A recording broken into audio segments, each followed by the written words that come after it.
lot of children in the families, they give the excuse, I've got my tuitions to do, I've got my swimming classes to attend, I've got my drawing classes to attend, tomorrow I've got exams. Well, don't know if God will really bless them in their exams or not. That's a different question.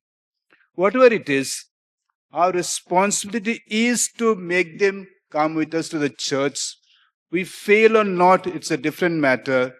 The fact is, we try our best. That's all.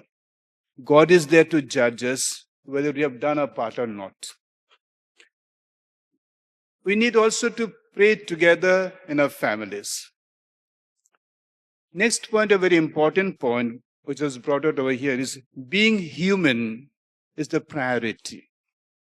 We need to be human, not just man or a woman.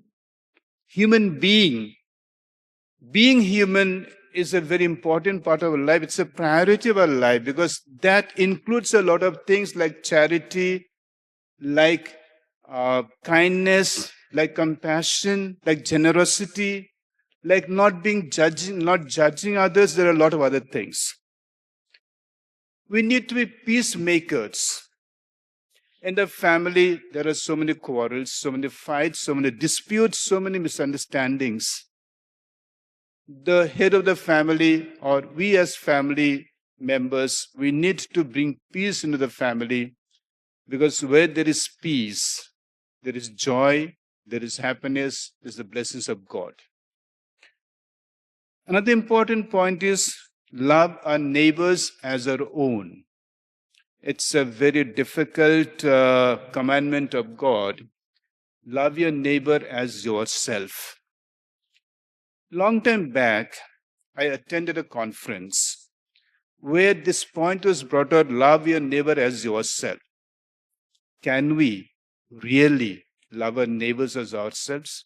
We go to the mall, we buy the best clothes for ourselves. We buy the best makeups for ourselves. We buy the best food for ourselves. Everything best for us. Can we think of that word best for neighbors also? It's a very difficult thing to think of. But yet, God has said, love your neighbor as yourself. As much as we can, we try. It may not be possible fully because, as I said, and I think it's practical, we cannot love our neighbors fully like ourselves. That's a commandment of God, no doubt. But we can try a level best. Next point is not being judgmental. It's a tendency to judge people. Someone is just quarreling maybe over a small matter. And we say, what a fellow is always quarreling and quarreling and quarreling. At home, there's the question of comparison. You are not good as him or as her. She's better than you. That comparison actually is judging. You're just putting down your own children. You're just creating the difference. What's the point of it? It only leads to disappointment, frustration, and a lower level of performance. Why not avoid all that? Instead of being judgmental, why not we can always correct others through different ways. There are good advices, counseling can be done, a lot of other things can be done. Interaction with non-Christians and others outside. Speaking about a faith, there are a lot of, we have a lot of family, where the place where we stay, like example, where I stay, there are nearly 100, it's a complex life, there are nearly 120 families. We are the only Christian family over there, surrounded by all Hindus.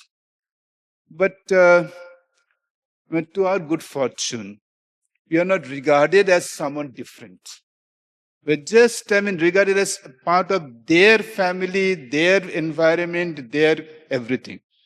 We take part in all their puja organizations, we take part in everything. And we are just, as I say, we are not considered someone different because of our faith. And whenever we have the opportunity, we try to interact with them. I mean, speaking about our faith when it's necessary or not, and we try our best, whatever it is. Another point is I'm a teacher. And I was a teacher, I'm still a teacher. I have a lot of students whom I coach. And there are a lot of lessons where there are references from the Bible, references from the life of Christ. And I teach right at that time, I speak about Christ, about our teachings and all that. So that way, a lot of non-Christians who are they're Hindus, my students are there. I do preach, not preach, but I do teach them about lessons from the Bible. So that way, that interaction, whenever we get the opportunity, we should try to exploit it fully. Being a model in our families and others.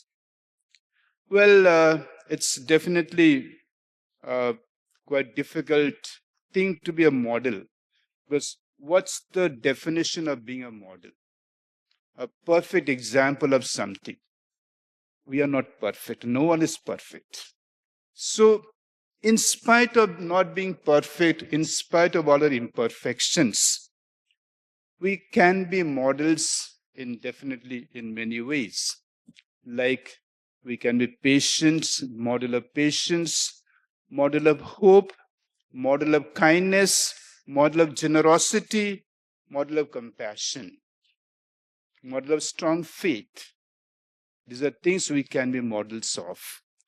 And of course, our children, outsiders, neighbors, they learn from us.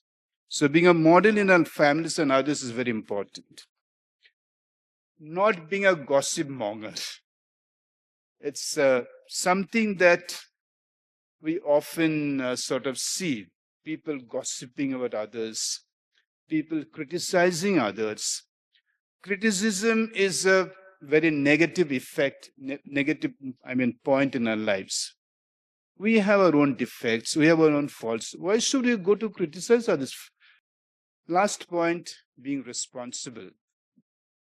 Being responsible as good Christians, carry out our duties, our responsibilities as we should do. These are all the points we discussed. Thank you all very much.